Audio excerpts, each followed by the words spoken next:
tant que je suis pas relié à moi-même, tant que je ne vis pas ce que j'ai à vivre, il y a à ce moment-là toujours un goût amer dans la bouche. C'est-à-dire qu'il y a toujours un mal-être qui me freine, qui m'épuise et qui, je pense, me rend malade en fait, hein.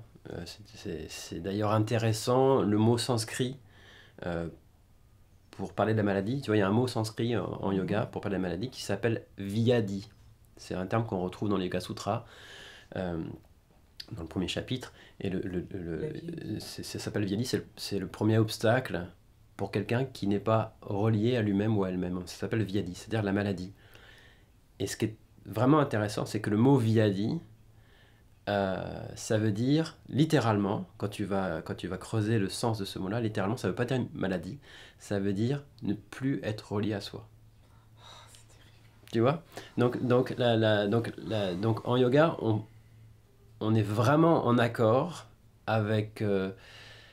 ça va en choquer beaucoup ce que je dis là, mais je le dis quand même, on est vraiment en accord avec les principes du docteur Hammer. Parce que l'idée, c'est que le conflit émotionnel, tu vois, le conflit émotionnel que tu vis au quotidien parce que tu vis pas ce que tu as à vivre, parce que tu vis pas ta vie, ça t'affaiblit, ça te fragilise. Tu vois, tous les jours à être avec quelqu'un avec qui tu n'as plus rien à faire, plus rien à dire, tous les jours à faire un boulot qui ne te convient plus, tu vois, tous les jours tu vas à contre-courant, tous les jours tu n'arrives plus à assumer ta conscience. Tu vois, tu vas à l'encontre de ta conscience. Et ça, forcément, ça te fragilise au point, c'est vrai, ça fragilise le terrain au point dont on est malade. Voilà. Et, et ça, c'est un concept chaud bouillant, hein, parce que ça, ce que je viens de dire là, ça remet en question la compréhension que nous avons à l'égard de la pathologie, en fait, à l'égard de la maladie. Donc voilà, donc pour résumer, l'émotion, en fait, parce qu'on parle de ça depuis tout à l'heure, là, pour résumer, l'émotion, ça vient affecter notre perception, ça empêche d'avoir une compréhension intuitive, et puis ça vient affaiblir le terrain. C'est-à-dire que, ben, on peut le dire, ça rend malade, hein. Voilà, ça, sur du long terme, ça rend malade. Euh, et l'idée du yoga, c'est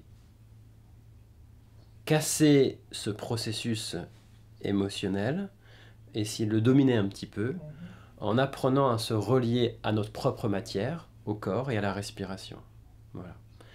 Et si on n'a pas la force d'assumer sa conscience, ben au minimum, on se fait du bien physiquement et on fait des respirations profondes. Tu vois, au minimum, on fait un travail de bien-être. On ne fait pas un travail de développement personnel, mais on fait un travail de bien-être. Et puis au mieux, si on arrive à réellement reprendre en main son être et ses émotions et tout ça, bah à ce moment-là, si on a le courage, que moi j'appelle le courage spirituel, si on a le courage d'assumer sa conscience, à ce moment-là, on peut prendre un virage dans sa vie et puis aller se mettre à agir et à parler au nom de ce sacré, quoi, au nom de sa conscience. Et là, on rentre en yoga. Et là, le yoga prend tout son sens. Et là, on se rend compte que bah ouais, le yoga, il n'a pas 4000 ans pour finir sur un tapis à s'étirer les tendons et les ligaments et faire des torsions et ceci, cela, quoi. C'est évidemment pas fait pour ça. En tout cas, c'est pas la raison pour laquelle je fais ce métier-là.